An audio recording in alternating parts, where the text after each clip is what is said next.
Welcome to Behind the Mic, episode number 4.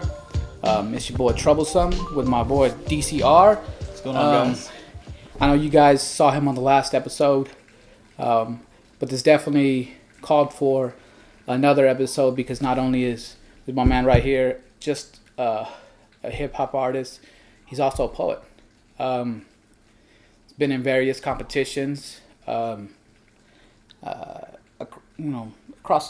Has it been mostly, I know it's been out of the area, but you've been competitions all over the place, correct? Oh, definitely. Nationals. The National Poetry Slam is hosted in a different city every year. Okay. So it just depends on where it's at. Then on top of that, just going around, when I travel, I'm always looking for mics to rec, or I'll have friends in other spots and they'll, set me up for features. And so I've definitely performed all over the place. Okay, that's awesome. So it's not only has just traveling, to do these shows. Doing these shows has given you the opportunity to travel quite a bit. Then yeah, that's for sure. That's pretty cool. It's almost like life on the road for a hip hop artist, but you're doing the poetry thing, and that's pretty awesome. I could only imagine, I'd imagine it's a different crowd. Is that safe to say? It's a different crowd, and a lot of times feedback is a lot different than when you're doing music. Yeah, and it really depends on the city and the scene. Okay. Some venues, the poetry and hip hop scenes, come together, and they're pretty much one and the same. Yeah. They'll have hip hop artists, rec that night, and poets go up, and both are shown, same respect and given the same attention. It's just it just really depends, and especially in the bigger cities, you see people just embracing the arts a lot more, and those venues are just so much fun to do because it doesn't matter, if they've heard of you or not. If you got the skills, they're gonna show respect and show you love. All right, so you've got to travel city to city, competition after competition. Got to even see some new places on the way because of where these competitions are held. Have you seen a difference, as in, say for example, you're in the competition is held in a bigger city as opposed to a smaller city or town? Are you seeing the people that are being more open-minded to accepting the art of poetry as opposed to a smaller town or city not necessarily even having the avenues for competitions or even for the art of poetry? Do you see a difference in that, or does it just really just matter literally where it's being held? For the most part, definitely a huge difference between smaller cities and bigger cities. For 2015, I was living in Denver, and Denver is home of several-time National Poetry Slam champions. Okay. And so when I put on a poetry slam here in like the Midland, Odessa area, I'm really having to struggle to find people just to compete. Okay. And that we have poets here in the area, but none of them with that performance experience, and a lot of them are still just page poets. A lot of them don't like to perform, but they'll go up and they'll read their poetry, and that's cool. Go out and share your art however you feel comfortable. But then when you go to these bigger cities, places like Denver, where on a weekly basis they hold competitions, and your local competition are people who make final stage every year. Okay. Not only is the crowd different, your competition's completely different. Over here, I could, read my poetry and most likely make it to a last round in a poetry slam. Over there, if I'm not doing my very best, even then I'll be lucky to still make it to, past the first round. Okay. And then also the crowd is really different. Here in West Texas, even you could probably get away with,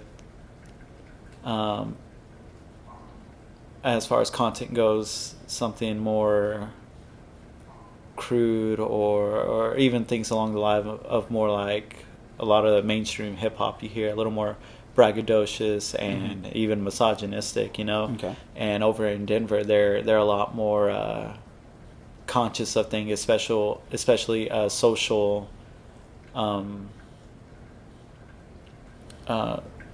Social injustices and things like that, and so you do something, you know, a piece here, you know, you do something over there that's, you know, not cool, you know, the crowd and the other poets will let you know it, you know, stuff doesn't fly over there, and so it's just different settings. And also over here, you know, growing up in the Bible Belt, whatnot, I use a lot of religious metaphors and just you know, I references and things like that. And, you know, normally that gets a really big response from people and from crowds, and over there, and not so much, you know. They're more, they're not as, I guess, you know, religious. Is it kind of like when you're in these bigger cities doing the competition? Is it more of like walking on eggshells sometimes with the content that you have in your poetry, or I mean, is that part of it, or is it just almost, or is it more like there are just certain things you just don't talk about, or I mean, what is the main issue with certain things not being able to be talked about, I guess? I mean, because that's kind of interesting, you know, because you know, the two examples to me, music and comedy, those are two things that anything goes. You know, you talk about anything. To be honest with you, that's the first time I hear that you know, and I've only attended local, you know, poetry slams here in West Texas, and you know, I imagine that they're different than what these bigger cities are, and you know, they're the ones that I've been to are nothing like I've even seen on TV. Where on TV, it's all about self-expression, and that's what makes a slam poetry performance to me that enticing and impressive in many cases, and really livens up your words that you're saying. And you know, here I felt like what I saw was more of maybe it's a rapper trying to do slam poetry, you know, and in this case it's more of I'm a rapper first, but now I'm trying to do poetry, kind of doing it backwards in a sense. And it was more like this guy's just literally just spitting a verse to a track, you know, and it's like, that's not slam poetry. That's just music performance to me, in my eyes, as a fan of just the art itself. You know, I had better luck watching on TV when they have open mic nights, and you know, what I picture slam poetry is what I see on TV is people are expressing themselves and they're really getting in their emotions when they're speaking. And of course, you have once they finish, they do the little snapping fingers. Is that how it really I mean, explain to people, you know, what a true slam poetry event is really like, you know, because that's you know, I'm sure I'm not the only one that thinks that that's how slam poetry is really supposed to be, because TV, I've had better luck watching it on TV than I have going to a local event where they're doing that. Usually it's been at an art exhibit where, you know, down in their basement they're having the slam poetry going on, you know. That's the only thing that I've seen in this area. You know, now that you're in the scene and now that I you know, I know about you and I know what you do, you know, when new things pop up, I know now where I can kind of look and be like, let me check this out, because, you know, I'm hoping for it to be different than what I've seen in the past, you know. But with that being said, another thing too is you have that experience doing this already, that you know, I feel confident that if I haven't had the pleasure of seeing you do that yet, you know, actually be at an event where you're doing your slam poetry or anything, you know, but knowing enough that I know now, I feel like it's going to be a different experience than what I've seen before, and it's going to be closer to what it's supposed to be like, and winning competitions, even the competition you just won. You want to tell people real quick what was the competition you just won at here locally? It was the West Texas Talent Search, and basically, just think of like America's Got Talent. There were singers, dancers, comedians. In the earlier rounds, there were other poets. Just pretty much, whatever your passion is, whatever means for your artistic expression, that's what you performed. And this was my fourth year competing, and my third year making it to finals. And this is I ended up winning this year, and like the competition was crazy, man. We had some of the singers, and they were really talented. Just you can tell that it's more than just performing to them; it's their passion, and that's kind of the hardest person to compete against. People who feel it just as much as you do. Do you feel like with this competition? Do you feel like people with talents came out the woodworks and actually competed? Because the reason why I say that is because I know a lot of people that are very talented, and it's just that sometimes, and with there not always being some kind of competition around here to do, they don't do anything but a competition if it does come around, because even we have so many tools at our disposal nowadays that you can display your passion as simple as having a YouTube channel, getting viewers that have similar interests that you do or are interested in your talents as well. Now with the competition happening, the people that normally aren't doing anything beyond just doing their talents privately, not really having a way to showcase them.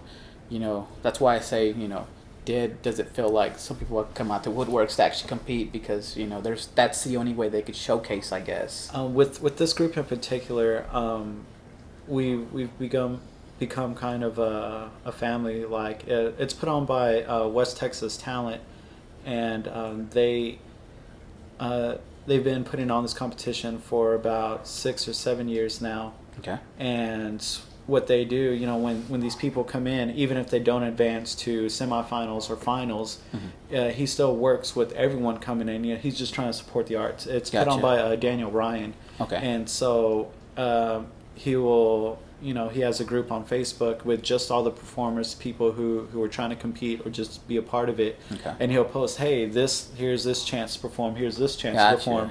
And he doesn't keep to, finalists only or semifinalists only. He's like, you're out here trying to do something with your art. I want to support that. I want to help facilitate that. And so in this, as far as these competitions go, it doesn't really sound like these people come out of nowhere. It's people that I am familiar with. Gotcha. That's actually pretty awesome. I guess it's just from my standpoint, I guess it's just not realizing what all's really going on around here. Yeah.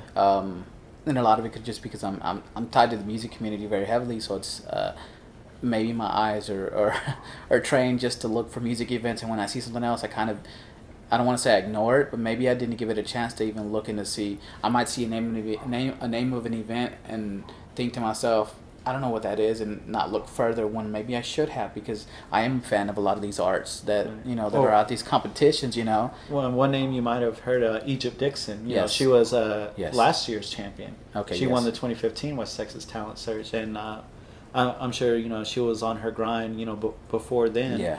But I feel like that was definitely a lot of momentum for her, winning last year's competition. Yeah. And, just with events alone that she got through West Texas Talent, Daniel Ryan putting her on these events, because it's still promoting his event, showcasing Egypt. Yeah. And, this year alone, I saw her do a lot of shows, a lot of big shows too. Like, what was the show we got on TMZ for, where they wilded out at Hacienda? Was it Tory Lanez? Yeah, Tory yeah. Lanez. I know she got to open up for that show, and she even got another big. I feel like it's a big show. It's a '90s bash. Oh, right. They're bringing Mystical and gosh, I can't remember the other Mysticals because I'm a fan of Mystical, so I remember his name, you know. But I don't, and I know that there's some of the other guys on that roster are some big names as well. She's gonna get to perform with that, and See, yeah, that's I would gonna love to get on that that's show. gonna be pretty awesome. I mean, Right.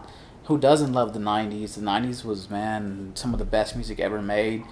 Beyond even just hip hop, you know. I mean, music was great all around, you know. So to me, that's I'm even thinking about attending that show myself because and not even as a performer, just as Just a go and check fan, out you know. everyone else, Because yeah. I mean, at sometimes it's kind of nice to step back and attend an event as a fan and not, or even not as a not even to work the event, you know, whether I'm filming or doing photography or something, you Right. know. Sometimes it's nice to just go an event. The last time that I went to an event, it was a concert. I had no work, no nothing. Was, I want to say, might have been last year or the year before. I finally got the pleasure of seeing Bone Thugs and Harmony in concert. Word. And that one time, almost all 5 members were there, but I did get to finally see Busy Bone, you know. And he's the one that I was always missing from all the shows. Right, right. You know, this time the only person I did not get to see was Lazy Bone, which I had already seen him before, at least perform on his own down here, you know. How were they live? They haven't lost a touch at all. Nice. That's good to hear. I was very happy to see Busy Bone doing a great job and not letting alcohol contribute to a poor performance. Right. Yeah, I've In heard fact, a bunch of horror stories. you could from, see, so. if you paid close attention, you could literally see him not touch an ounce of alcohol till, you know, the end of the set.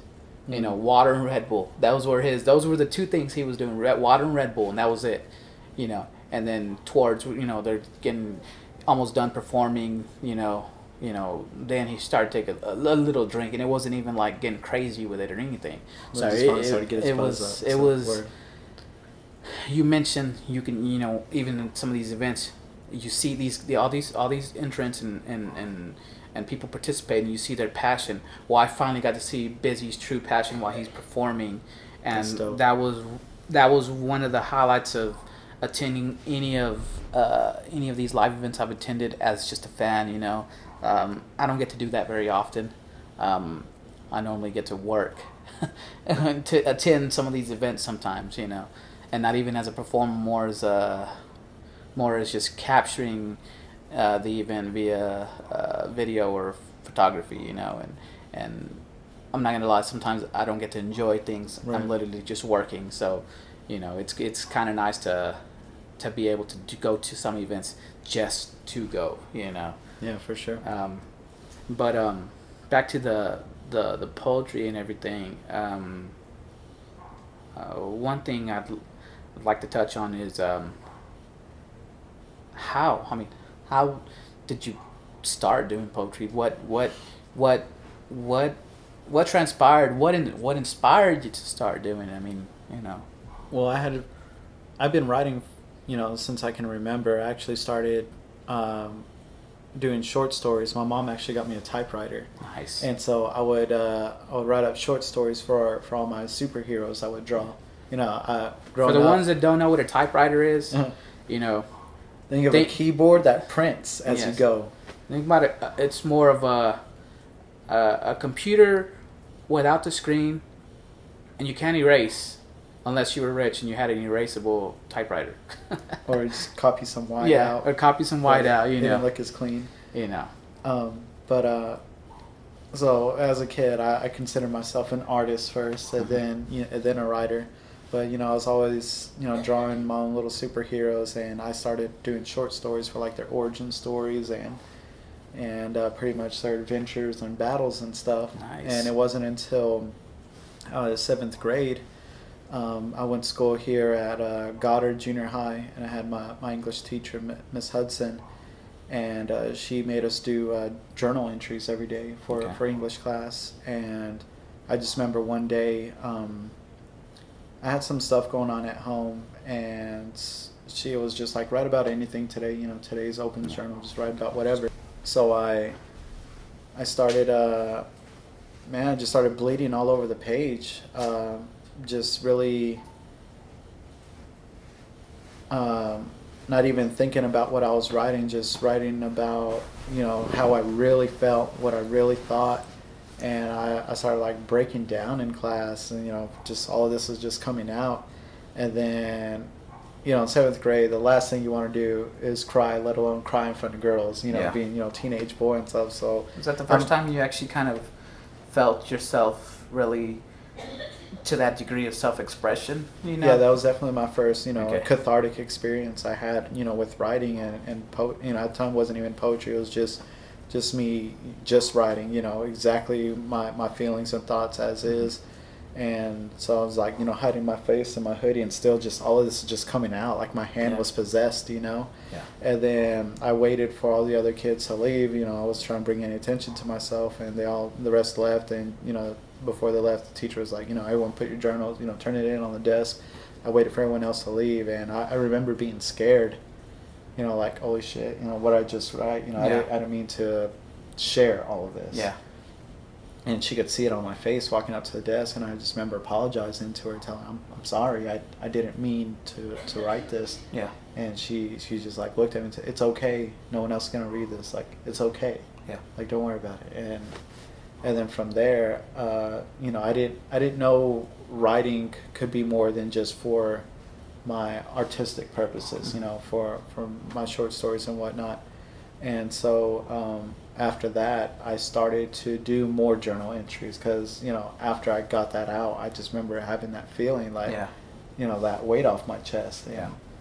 And so, from then on until my freshman year of high school, I was just doing journal entries. And then my freshman year, I started writing lyrics for my band. I made some new Okay. friends. I had moved to Amarillo, and went to Caprock High School over there. And me and my friends at the time really into Korn, Marilyn Manson, Stained, and So this was your band was basically that kind of music, the alternative kind of type rock type music. Awesome. that was our shit. Awesome.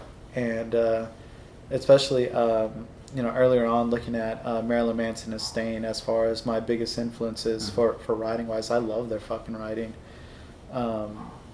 And so I started doing song lyrics for our band. We were No Cure, Cure spelled with a K. And so my whole senior year of high school just doing song lyrics, or my whole high school career. And then senior year, a bunch of English teachers got together. Javier Martinez, Laurie Vandenberg, and Terry Morgan, who was head of the English department at the time. They gave a go to make a spoken word club. And when I heard about it, I was like, all right, well, this will give me a chance to like workshop my lyrics. But when I got into it, they showed us poets who were already touring and performing, and just they opened my mind to what poetry could be. Because in my head, I understood song lyrics could be poetry, but when I thought poetry, I still had that old Victorian in my head, the ABAB rhyme scheme, and they showed us people who stepped out of that and just blew my mind. I was like, hold on, that's poetry still? What that person is saying you're doing, that's still poetry? And they're like, yes. And so senior year, we're performing at bookstores and coffee shops, and made me feel like a rock star. Sure, we're performing just for our the other kids in my class and stuff like that, but to be given that crowd, it was a cool feeling. Not to mention you were you were a kid still. You were Right. anytime you can get any kind of spotlight, it feels great. The degree of it doesn't matter, because it's just like anything that happens to a kid. Things feel greater than they really are sometimes. Yeah, for sure. And with that young mind that we have, we appreciate things not realizing that we appreciate them at the time. We're thinking it's man, this is just awesome, whatever, and it really is us really just appreciating and not realizing that, hey, we really, we're acting like this because we really do appreciate what's going on here. Now that we're older, our mentality is a little bit different. The appreciation is still there, but it's more of there are other factors involved that help us and make us feel a different way as opposed to back then when everything just felt so awesome and makes kind of feel alive, you know. Yeah. Now you got factors like, you know, what city you're going to be in, or is it going to be big or small crowd, you know, and that affects the way you're going to feel about your performance and whatnot, you know. And that's, you know, that's with any kind of live performance regardless. But, you know, taking that kid mentality out, now you're, you know, yeah, well, I guess you give it more of a realistic approach now, you know, and you, you know, there's going to be some times maybe you're like, man, I wish the crowd would have been bigger or something, or I wish you would have got a better reaction or whatever. You know? At the time, I think, and with the majority of the people in my group, we were more concerned with just not messing up too. You know, now with my experience, you know, I feel like I'm a veteran performer, and so I'm not even thinking about don't mess up, don't do this. You know, now that's all that's out of my mind because you know I'm ready to go at any time now. But, you know, at the time, you know, I think we were more concerned with just not messing up, remembering our poem, as opposed to how big the crowd was, how the crowd reacted. It was just like, oh, I did it, you know. Gotcha. And so, you know, I think that was definitely a big difference on how I look at performance then and now. But after high school, though, that was it. Like, you know, there wasn't any other outlet for me to have. As far as, you know, that writing and performance went. But that summer following my senior year, the National Poetry Slams were being hosted in Albuquerque, New Mexico. Mm-hmm. So my friends and I, we took a road trip and we saw like 80 teams from all across the country come and battle head to head. Okay. And that, you know, was another big thing, you know, big change in my life. Like that just hit me so hard, you know. The people that I heard, the performances I saw it just blew my mind. And when I came back from that trip, it's like to see all of that, you know, an entire week of just that caliber of performance and come back home to like nothing. I decided then and there, it's like, well, I'm just going to start my own, you know, poetry slam. Yeah. And so I found a venue, and I got all my crew together to come and compete. And I just started doing my own thing, and from there it just really picked up. And you know, after our first year, we got registered and certified with PSI, which is Poetry Slam Incorporated. Okay. They're the ones who organize the big competitions. It's almost like making it official, I guess, in a way.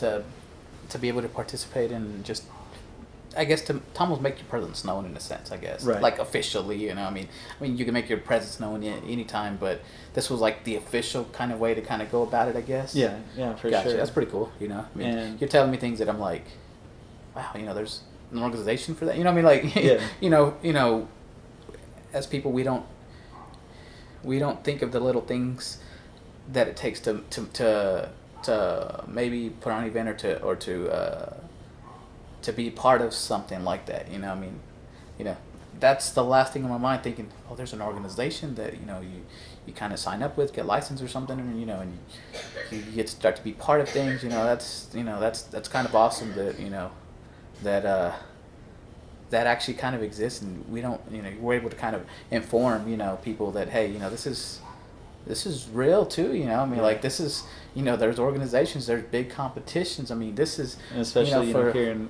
West Texas, it's not as known, you know. And it's not known because it's not, whether it's not people not open to it or just there's not enough demand for it here, you know. If when we don't have, you know, someone like you to kind of educate us and inform us on how things kind of are, it's like we would still be going on with our lives, not knowing that, you know, hey, there's things that get things rolling like this, and this is how it happens. There are organizations that back these kind of competitions up. That's, you know, so it's kind of nice. I feel like I'm, you know, learning anytime I can learn something new, right. Whatever the case may be, you know, learning anything new. I don't care if it's a fun fact that I didn't know about and I'm just now learning about, you know, I get excited about just learning that new piece of information, you know, because now, you know, my gears are turning and I'm like, you know, is there a way, is there someone here in the area or several people here in the area that can we create a demand for it here? Why not? Or what will it take to do it? I mean, those are the things that are running through my head right now. Like, what can we do? I mean, is there anything we can do to kind of make the demand for it here in our scene? Because, I mean, you hear it on social media, you hear your friends talk about, your family talk about us. There's not much to do here in Midland. Whatever and it's just like, well, there. The way that I see it is, there are things to know about it, but it's like you got to know where to look to see what's going on. Right.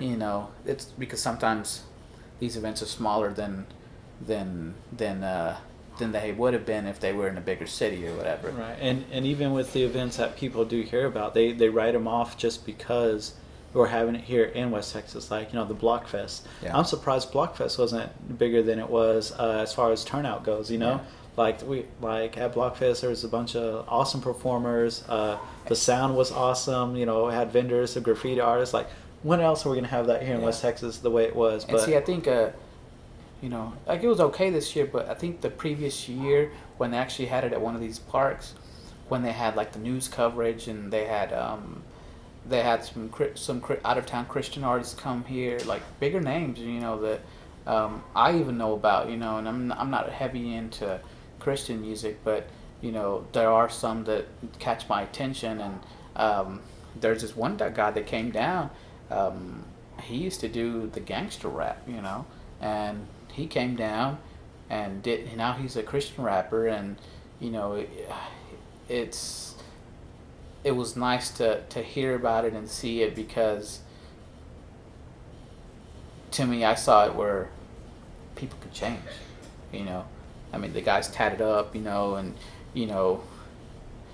as human beings, most people are going to be judgmental just by the way you look, and obviously, yeah, it was pretty dope to see that transition. And I think, sometimes when we have the backing of even news coverage, having the right promotion behind an event, that's when the event can be a success here. But even that event in particular, though, Blockfest, it was about hip hop. Yeah. Why didn't it get the support from all the, rappers and hip hop artists here in the area? Like, just because they weren't on, like, the event is to put hip hop and celebrate it out in, Midland, Odessa. Like, that should have got, way more support, from here than. Definitely. And I think part of it is even for the support factor, artists involved with hip hop, anyone involved with hip hop, I feel like this year lacked a little bit of that support from those people. The lack of that support from important people that should have supported the event, didn't support the event for whatever reason, we don't know. But I think that hurt a little bit, and then on top of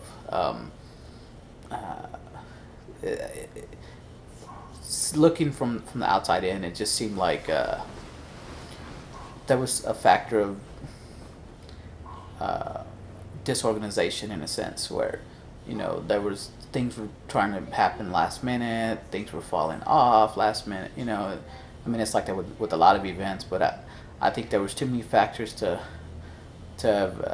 try to make it a success. Not that it wasn't a success, it was a success, but it could have been bigger. And I think a lot of it was just all those factors that contributed to that, support and participation. Because a lot of times events aren't a success because we didn't have enough people participate to make that event the success that it should be. And I can't speak on other people, but a lot of times it may seem that hip-hop itself sometimes, especially in our area, and I don't know why it's like that just in our area, because you go to a bigger city and events happen without problems. Here we have events. We've made it on TMZ several times, and that gives the genre of music, the whole art, a bad name sometimes, especially in this area. so it hurts, and it hurts more than than it does good. And I want to say that a lot of people that could have supported the the event, whether it's financially, whether it's time, whether it's word of mouth, that hurts. That hurts a lot because we're down to you know not even a handful of venues anymore that we can do hip hop events at, Right. and um, that can't change without the help of the community, and the way that we act at events. Because it almost seems like hip hop events, rap events are the only events in this area that something pops off at, and I mean that's why you see more country, you see more Spanish performances and bands come here. You see comedy, you see pretty much everything and anything other than the rap and hip hop, and those events are big and continue to happen. It can happen anywhere because nothing happens. And well, I don't know if it's the crowd that the music brings, or is it the artists that are performing that bring that negativity. I don't know what it is, but I wish that we could all come together and do our part to show people that, hey, we can have hip hop events and we can have rap events. You see, we can have nice things. and the matter of the fact is we can. It's just a matter of let's all do our part. Even us as artists can't control what other people do, but we can voice our opinions and say, hey man, let's have a great show, and let's not let anything ruin it. Because if we want to ever have bigger shows and bigger celebrity status musicians come through the area, if we don't stop what we're doing, that's not going to happen anymore. Right.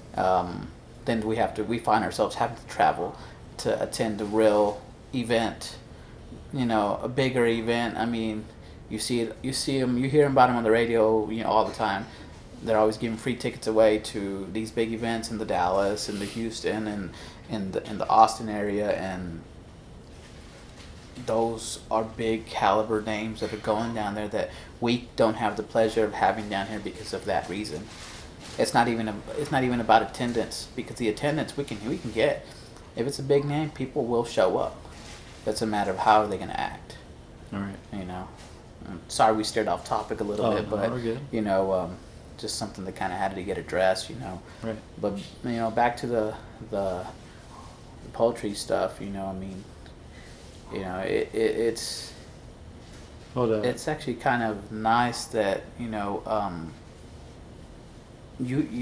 it's almost like a musician having a story. You're a poet and you had a story, you had something that triggered your poetry, and you're starting to express yourself. You had that pivotal moment, and it's kind of cool because it's like if you ever made it big and famous, like you could easily have a biopic and have that depicted, and actually it's not like a boring story or anything like that. It's not like, oh well, we just grew up poor and just wanted to do poetry one day. Like it's nothing like that. It's literally There are definitely defining moments. Yes, there was a defining moment there, and I'll be honest, that was unexpected in the sense that I thought it was just like something you fell in love with by just being exposed to it.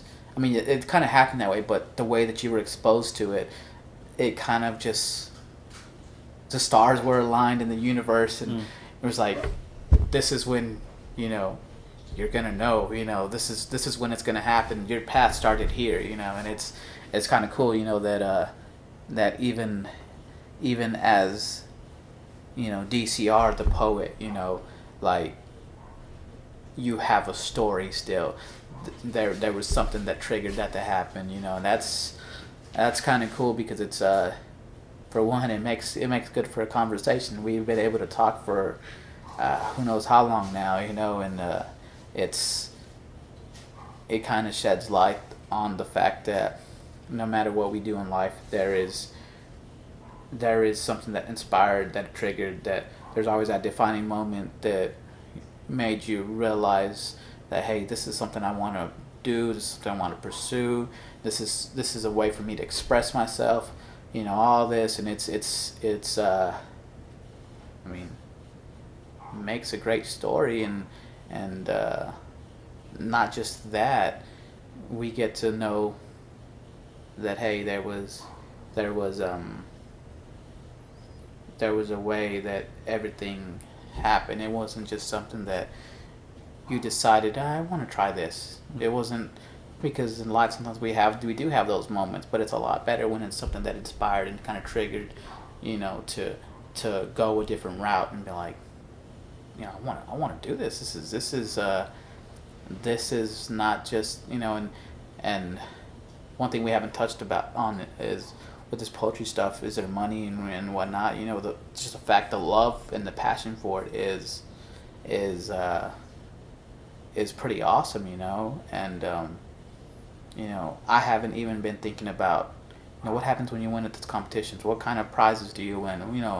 That's something that I didn't think about, and it's slowly creeping in my mind. But I was able to keep it out of my mind because, the whole journey to becoming who you are today and doing the poetry and even branching out from that, and you're still doing. There are multiple things you're involved in, Right. And that's another thing that makes things pretty awesome, because you're being true to yourself and doing what you want to do. Right. As far as my personal journey goes, like, I definitely do it because, some, even till today, some of my writing, I do it to like help me personally. Mm-hmm.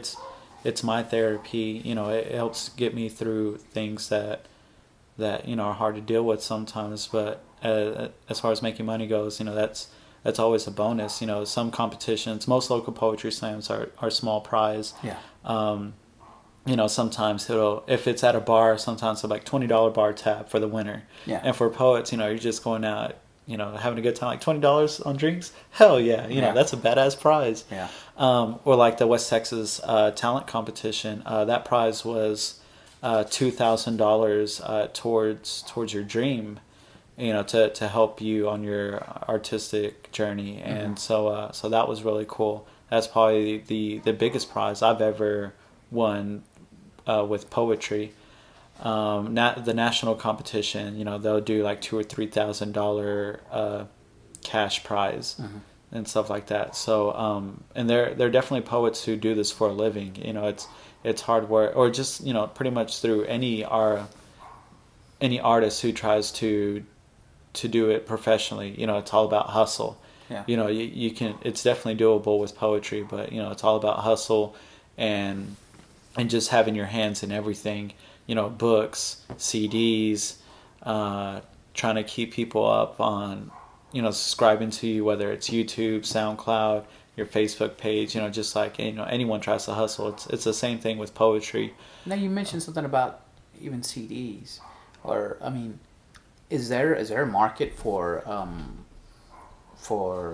poetry, on tape, in a sense, where, say I'm a fan of say I'm a fan of your poetry. Is it possible for me to have some of that slam poetry on tape, where I can be driving around actually listening to it, or download it to my phones off of iTunes? Does that exist? Yeah, there's a huge market for it. You can even find stations for it on like Spotify, Pandora. You just put in a particular artist, and some of it will be live performances. It just depends from the poet. Some of them will have albums of live performances.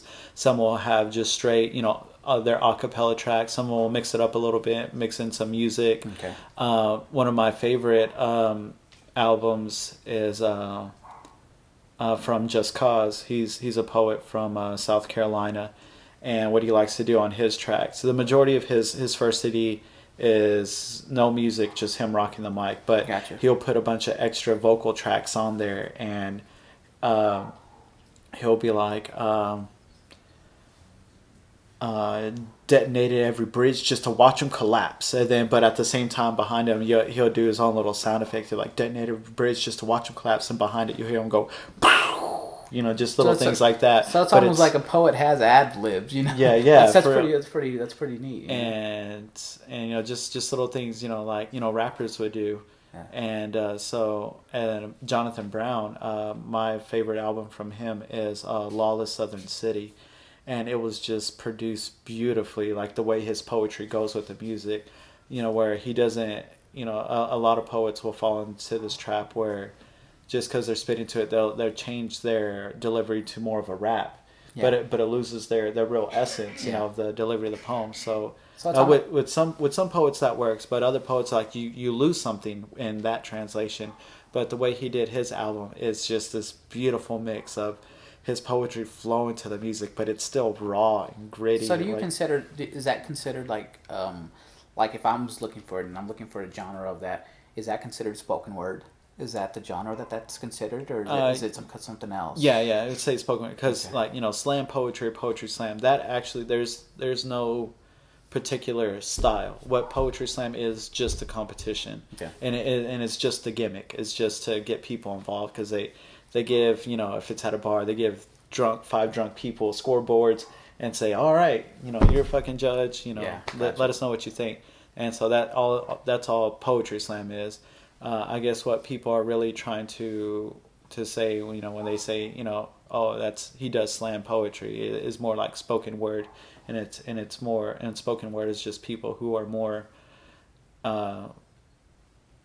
polished with their performance, Now, can we expect you to, in the future, have something like that available for you? I mean, is that something that that any of your fans can eventually get their hands on? I mean, is this something you want to work towards, or something you're already working towards? Because I mean, personally, I'd be interested in something like that. Because now I can listen to your work on the go anytime I want to, kind of deal. Sometimes we can't all make it to maybe an event you're doing or whatever, but it'd be nice to actually have that available as well. It's another avenue for you to I know you do it for yourself, but just like music, we can find solitude in with poetry, sometimes, and it's words too, that can inspire, that can even help us get through things too. I mean, I've read some pretty dark stuff, and I'm like, one way or another, it's kind of like made me think about something, good or bad. It's helped me in one way or another, and it's no different than music. I mean, I think that if that was available, that might be something that might actually help you get your work in the hands of those that are looking for it. A lot of times we look, just because we maybe see you at a slam poetry event, or even on a competition, somebody is going to remember something you said, something you did while you're performing, or something that they're going to want to themselves. I want to know more about this guy. I want to hear some of his stuff. He was pretty good. I mean, it's just like music. When someone that doesn't know you hears it, we naturally want to go look for it. Can we find some more stuff? I do have a few projects done for the most part. I mean, I have a book online. My first book was just a collection of my poetry, Life After Death of a Muse. Okay. And so it was my first album. That first album is actually just a collection of live performances and a handful of studio tracks. But and it's a collection over years of performances. So the first few recordings on the album are from my first poetry slam, and as you listen to the album, there are 25 tracks on there. Okay. And as you listen to the album, you hear me grow as a writer and a performer. And where can we get something like that? That's actually a free download on Bandcamp. Okay. Just bandcamp.com/CGV3. Okay, and you'll be able to see it about right here. Oh yeah, right here. Check it out, Bandcamp CGV3, and but that album, it's really raw. Like it's straight up just live performance. You know, no.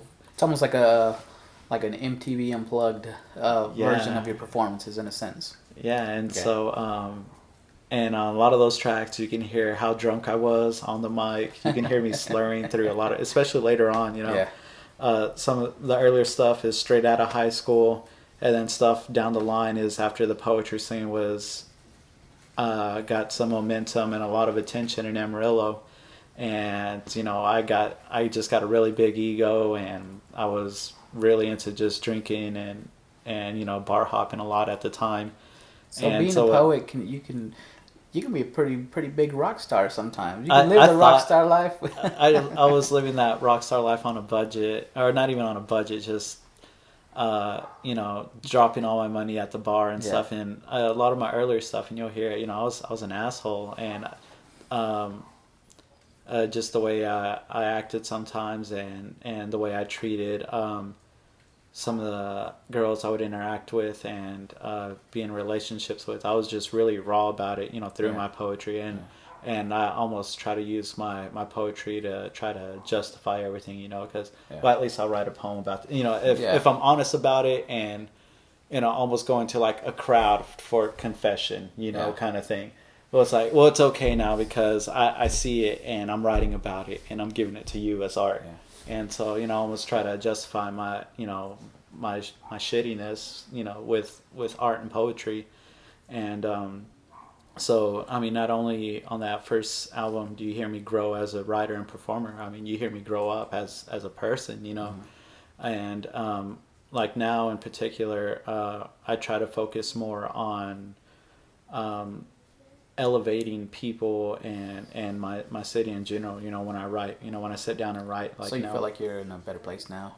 Are you humbled now? Do you feel like you're humbled? I just pulled my head out as, you know, as much as I could. I'm sure down the road I'll see my head was still way up there, but especially compared to my earlier mid-20s, like you definitely see a big difference in how I act and how I treated people, and just the kind of stuff I would put out on the microphone and try to call art. And so, I mean, that's out on Bandcamp, and I have a second album out, which is a collaborative project with producer Joshua Genius. Okay. And our project is called Saturday Night Sagan. Okay. And that is more of my poetry, more polished and put to his music. Okay. And that's what I'm currently working on right now. I actually want to re-record and do that remastered. Now, is it when you do something like that with the music, do you like spit it first and just put the music as background, or is it spit with the music, or how does that work? The magic thing about Saturday Night Sagan was I would listen, like Joshua Genius beats, especially the beats that I did in particular, like those beats were years old. And my poetry was already years old, you know. But when it came later, when I was trying to polish these poems performance-wise, and one day I was just jamming some Joshua Genius and trying to energize myself, get myself motivated. It's like, all right, well, what if I change the delivery and spit it to this music? Gotcha. And they just ended up like fitting perfectly, like they were made for each other, you know? Almost like a match made in heaven. Yeah, it was. And so we ended up making a whole album out of it. I think that first, it's a Sunday Morning Volume 1, ended up being 16 or 17 tracks. And all of it was just like me listening to a song and be like, oh, that vibe feels like it would fit this poem. And sure enough, like I would spit it and they just fit perfectly, like timing wise, and especially the drops and stuff. Because one thing I really love about Joshua Genius's music is he doesn't do chorus, verse, you know, in his music. You won't hear just this 1 2 1 2. Yeah. Like it's just this organic flow of how he's feeling. And so it's almost like the structure. You take away the structure and let the raw emotion be displayed on the beat with your words, pretty much. Right. Yeah. And so, you know, because he wasn't in this, you know, 1 2 1 2 format, you know, it was able to give my poetry room to really breathe as far as delivery wise in the track, you know. And I had to worry about, all right, I got to jab here and kick here. You know, I was really able to move around and, you know, open up that's stylistically. pretty awesome, pretty neat, you know. Definitely gonna have to check that out. You know, it's like I embrace different, and I embrace anything new that I'm introduced to. You know, I uh, try to give it a chance because it. I may find inspiration. I may find uh, something one way or another that might help me just by listening, or I might just like the stuff. You know, that it's just like, you know, hey, you know, this is pretty good. You know, I want to hear more, and you know, that's how you become a fan of new things. Sometimes, you know, you your attention is grabbed by this one thing, and then you start to search for more and more and more, and then next thing you know, there's this whole world you never knew about, and it's like, wow, you know, why didn't I try to search for this sooner? You know, and like that's pretty awesome though that uh, you know, I'm learning a lot, and it's getting me to wonder what's out there now. You know, like because this is a world that I haven't dabbled in, and I don't know what is out there, and I don't know what to expect, but I know that I want to know what's out there, and I want to look, and I want to listen, and I want to see what does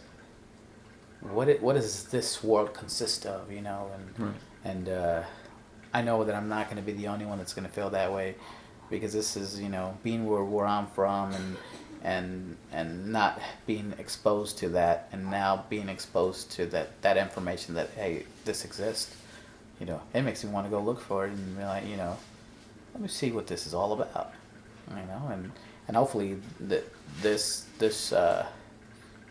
not only triggers some young minds, even some old minds, you know, hey, you know, you can teach an old dog some tricks still, you know, Right. you know, you can, and you know, you never know what you might find looking, you know. Um, but we're gonna go ahead and wrap this up, and you know, um, we've talked about, you know, how you got to where you're at now, what triggered your your life as a poet, the competitions, you know, what you got going on coming up. Is there anything else you want to share with the people on whether it's, you know, who you are as a poet, as a person, what you're excited on working on next, how far you want to get with this, with the poetry itself, you know. I know you dabble in a lot of things, including the music, you know.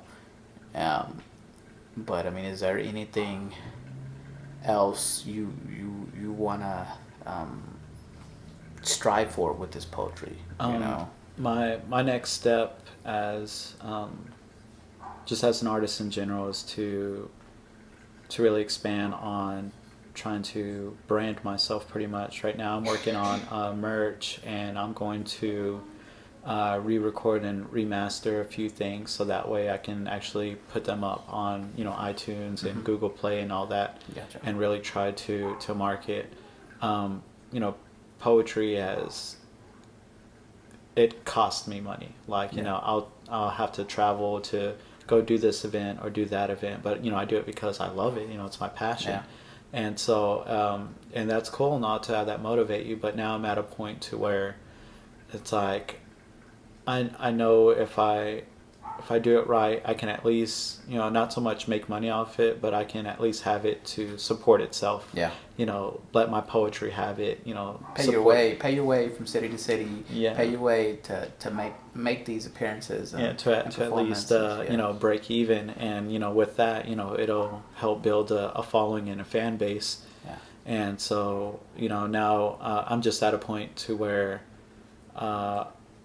I have the mind for it, and now I have the opportunities to make that happen. You know, like winning the West Texas Talent Search. Yeah. You know, that to give me that, you know, that prize money. You know, specifically for, if they would have just handed me $2,000 cash, I would have probably just blew it on bills. You know. Yeah.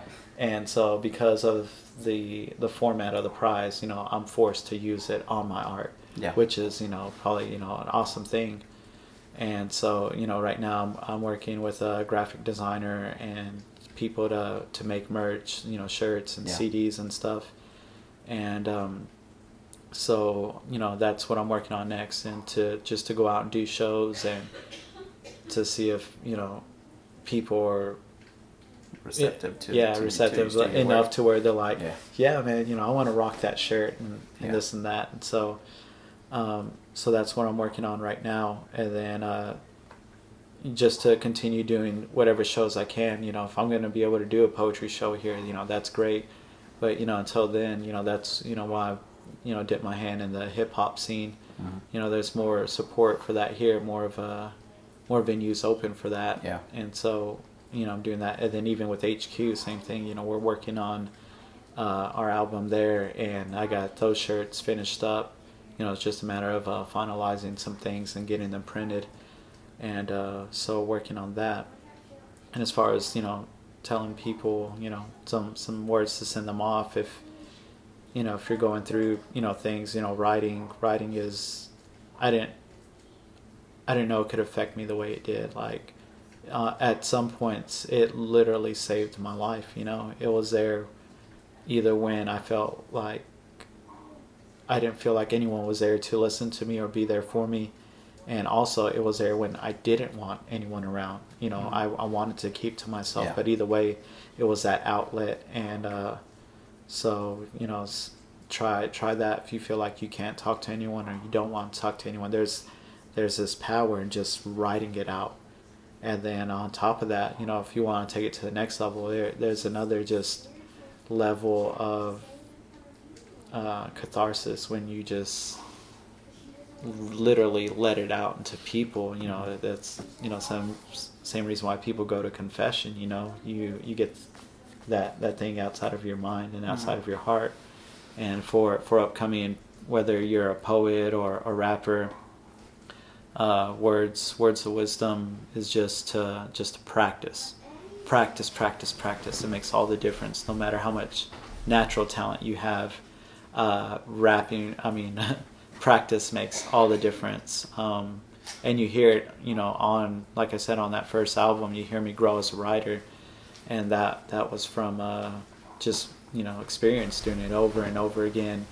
And then on top of that, more so even now, just in the last year alone, I've grown a lot as a performer, just because I put in the time to actually practice, daily, and you hear it and you see it, when I do a performance now. Yeah, that's pretty awesome, man. Well, I got nothing but respect for you, and I know for a fact that one way or another you're going to go places with both the poetry and the music. Keep pushing forward and keep improving and keep giving people, even watching you grow and improve, giving people that the option of seeing that, hey, this is possible to follow, this is possible to do. I know it's a little cliche, but follow your dreams. Right. Be yourself and always keep going and never give up, kind of deal. Always forward. Always forward. Yeah, always On forward. some Luke Cage shit. Yeah, always forward. But appreciate you, man. man. Thank you for having me. Appreciate you, man, and definitely gonna check out some of your spoken word projects and check out all the awesome links, whether he puts it here, or and see bottom, what the future holds for you, man. It's only the only way to go is up. Right. So, all right. Thank you, man. thanks.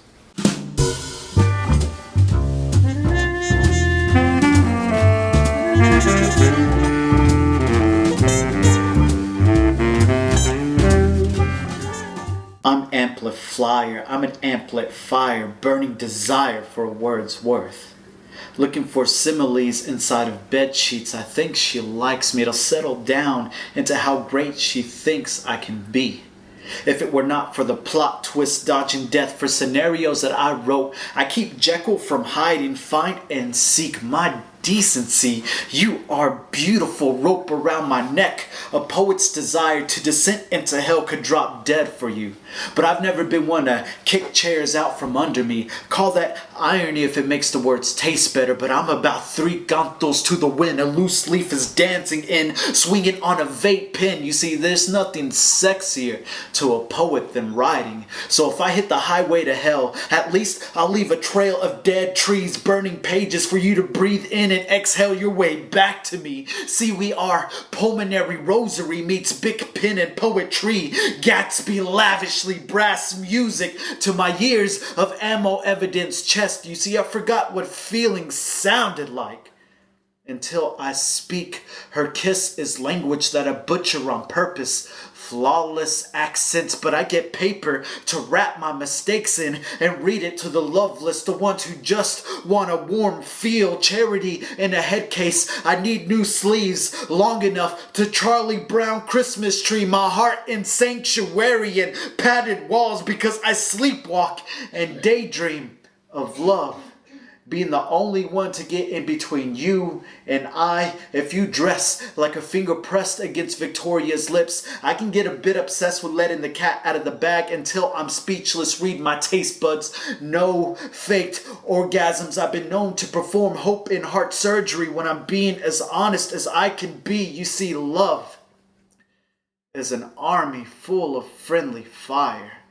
And I keep falling in, burning my desires. And if I light her up, it was only because I can't take down my sight from her. Amp lit, fire's keeper, ash sweeper.